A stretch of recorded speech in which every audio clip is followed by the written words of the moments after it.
Welcome friends, आज हम लेके आए हैं आपके लिए जीके जीएस सेट 5।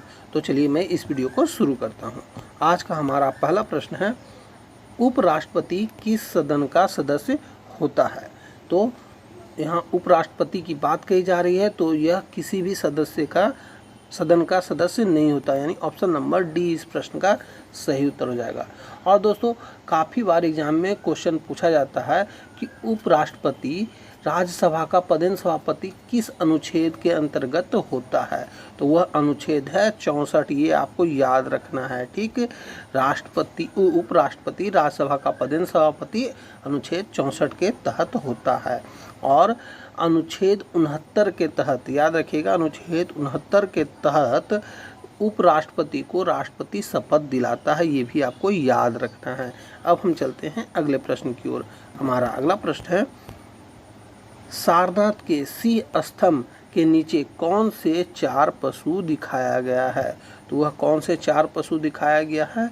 तो वह पशु का नाम है घोड़ा, बैल, सिंह, हाथी। ये आप नोट कर लेंगे, घोड़ा, बैल, सिंह, हाथी, इन्हीं 4 पशुओं को दिखाया गया है, यानी ऑप्शन नंबर सी इस प्रश्न का सही उत्तर हो जाएगा। और दोस्तों, सारनाथ स्तंभ में 4 सिंह है, ये भी आपको याद रखना है। कितने सिंह हैं? 4 सिंह। और सारनाथ स्तंभ जो है अशोक द्वारा स्थापित किया गया था, ये भी आपको याद रखना है। काफ़ी बार एग्जाम में क्वेश्चन पूछा जाता है कि सारनाथ स्तंभ की स्थापना किसने की है। तो अशोक द्वारा स्थापना किया गया है। और सारनाथ स्तंभ से ही अशोक चक्र लिया गया है, ये भी आपको याद रखना है, जो कि हम लोग का राजकीय चिन्ह है। अब चलते हैं अगले प्रश्न की ओर। हमारा अगला प्रश्न है, बिहू का राजकीय त्यौहार है। बिहू कहाँ का राजकीय त्यौहार है, ये आपको बताना है। तो दोस्तों, यहाँ बिहू की बात कही जा रही है। तो बिहू जो है वह असम का राजकीय त्यौहार है, ये यानी कि ऑप्शन नंबर ए इस प्रश्न का सही उत्तर हो जाएगा। और दोस्तों, काफ़ी बार आंध्र प्रदेश का राष्ट्रीय त्यौहार के बारे में बोल दिया जाता है, तो कुचिपुड़ी आंध्र प्रदेश का राष्ट्रीय त्यौहार है, ये भी आपको याद रखना है। और पंजाब का तो भांगड़ा है ही, आप जानते ही होंगे। अब चलते हैं हम अगले प्रश्न की ओर। हमारा अगला प्रश्न है, डुरंड रेखा किन 2 देशों के बीच है। यहाँ डुरंड रेखा की बात कही जा रही है दोस्तों। तो यह किन 2 देशों के बीच है। तो यह है पाकिस्तान और अफगानिस्तान के बीच में। वर्तमान में यह पाकिस्तान और अफगानिस्तान के बीच में है। और इस रेखा का स्थापना निर्धारण जो किया गया था, कब किया गया था, काफ़ी बार एग्जाम में क्वेश्चन पूछता है ये। तो ये किया गया था 1893 में, ये आपको नोट कर लेना है। और उस समय जो वायसराय थे लॉर्ड लेंसडाउन थे, ये भी आपको याद रखना है, लॉर्ड लेंसडाउन। अब चलते हैं हम अगले प्रश्न की ओर। हमारा अगला प्रश्न है, सुरक्षा फ्यूज को श्रेणी क्रम में जोड़ा जाता है। क्यों जोड़ा जाता है, ये आपको बताना है। तो सुरक्षा फ्यूज को श्रेणी क्रम में इसलिए जोड़ा जाता है क्योंकि वह गर्म तार से होता है। ठीक, यानी कि ऑप्शन नंबर बी इस प्रश्न का सही उत्तर हो जाएगा। अब चलते हैं हम अगले प्रश्न की ओर। हमारा अगला प्रश्न है, निम्न में से किसे लाल दवा के नाम से जाना जाता है। यहाँ लाल दवा की बात कही जा रही है दोस्तों। तो वो लाल दवा के रूप में किसे जाना जाता है, पोटेशियम परमैंगनेट, यानी कि KMnO4, यानी ऑप्शन नंबर ए इस प्रश्न का सही उत्तर हो जाएगा। पोटेशियम परमैंगनेट को लाल दवा के रूप में जाना जाता है। और H2SO4 को ऑयल ऑफ विट्रोल कहा जाता है, ये भी आपको याद रखना है। H2SO4 को ऑयल ऑफ विट्रोल कहा जाता है, या तनु सल्फ्यूरिक अम्ल।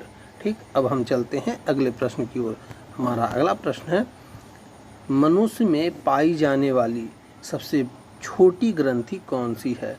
तो मनुष्य में पाई जाने वाली सबसे छोटी ग्रंथि का नाम है प्यूटरेटरी ग्रंथि, यानी ऑप्शन नंबर बी इस प्रश्न का सही उत्तर हो जाएगा।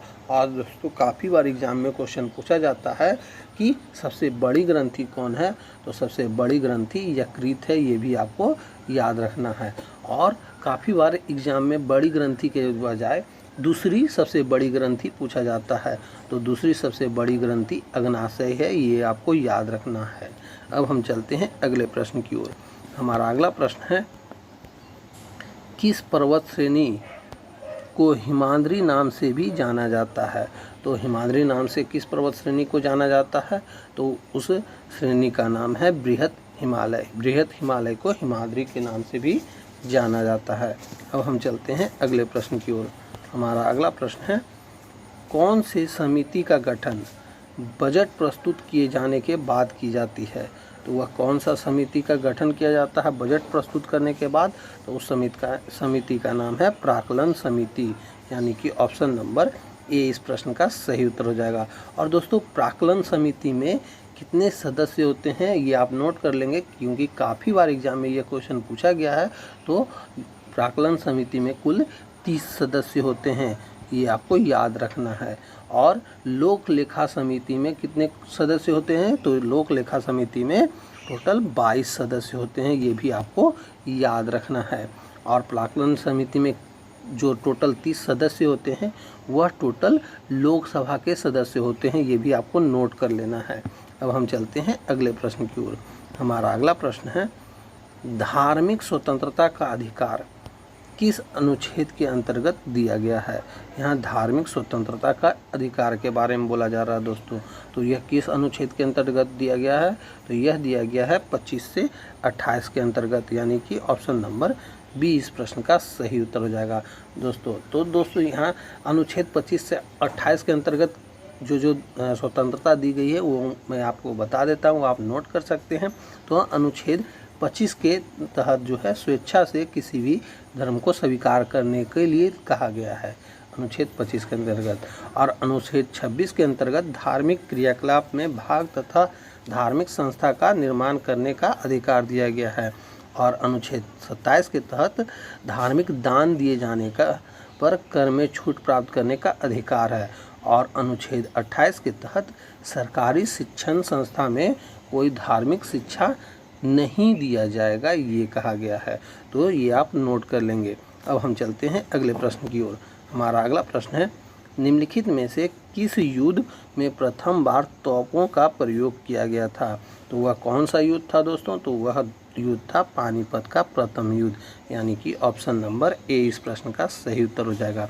और दोस्तों, काफ़ी बार एग्जाम में क्वेश्चन पूछा जाता है कि पानीपत का प्रथम युद्ध कब और किनके बीच लड़ा गया था? तो ये आप नोट कर लेंगे। यह लड़ा गया था 21 अप्रैल 1526 में। क्या? 1526 में। और यह लड़ा गया था बाबर और इब्राहिम लोदी के बीच में, ये भी आपको याद रखना है दोस्तों।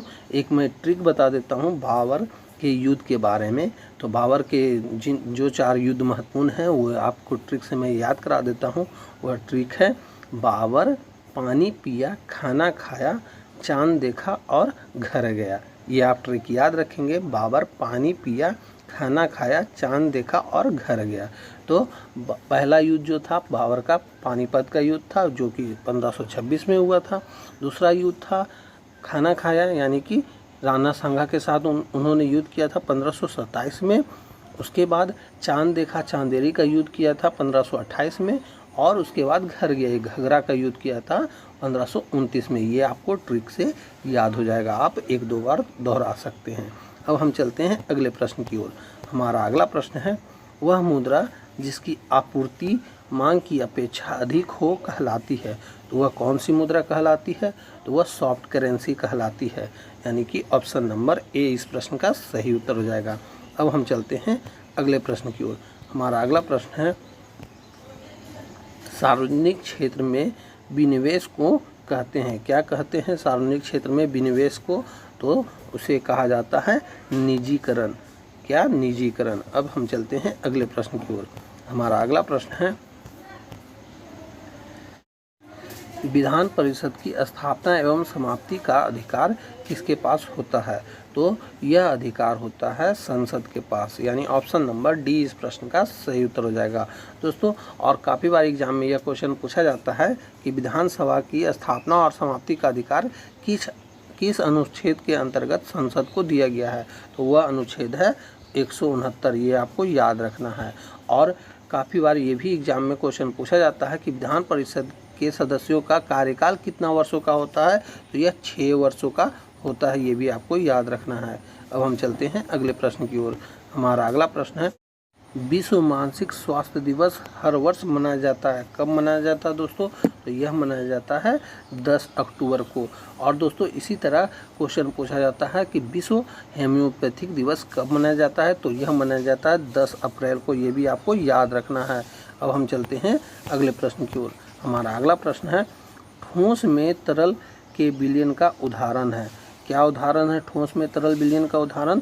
तो यह जेली उदाहरण है, यानी ऑप्शन नंबर ए इस प्रश्न का सही उत्तर हो जाएगा दोस्तों। और गैस में ठोस के विलयन का उदाहरण धुआं होता है, ये भी आपको याद रखना है। गैस में ठोस के विलयन का उदाहरण धुआं होता है। अब हम चलते हैं अगले प्रश्न की ओर। हमारा अगला प्रश्न है, कामरूप का प्राचीनतम राज्य किस राज्य में मौजूद था? तो यहाँ कामरूप का प्राचीनतम राज्य वह किस राज्य में मौजूद था? तो यह था असम में, यानी कि ऑप्शन नंबर बी इस प्रश्न का सही उत्तर हो जाएगा। और कामरूप जो है वर्तमान में असम का एक जिला है, ये भी आपको याद रखना है। अब हम चलते हैं अगले प्रश्न की ओर। हमारा अगला प्रश्न है, प्रकंद का एक उदाहरण है। किसका प्रकंद उदाहरण है ये आपको बताना है। तो प्रकंद जो है अदरक का उदाहरण है, यानी ऑप्शन नंबर डी इस प्रश्न का सही उत्तर हो जाएगा दोस्तों। और हल्दी और केला भी प्रकंद का ही एक उदाहरण है, ये आपको याद रखना है। तो दोस्तों यहीं पे हमारा यह वीडियो समाप्त होता है। उम्मीद है कि आपको यह वीडियो अच्छा लगा होगा और आपने इस वीडियो को शुरू से अंत तक जरूर देखा होगा। अब हम आपसे मिलेंगे अगली वीडियो में, तब तक के लिए जय हिंद, वंदे मातरम।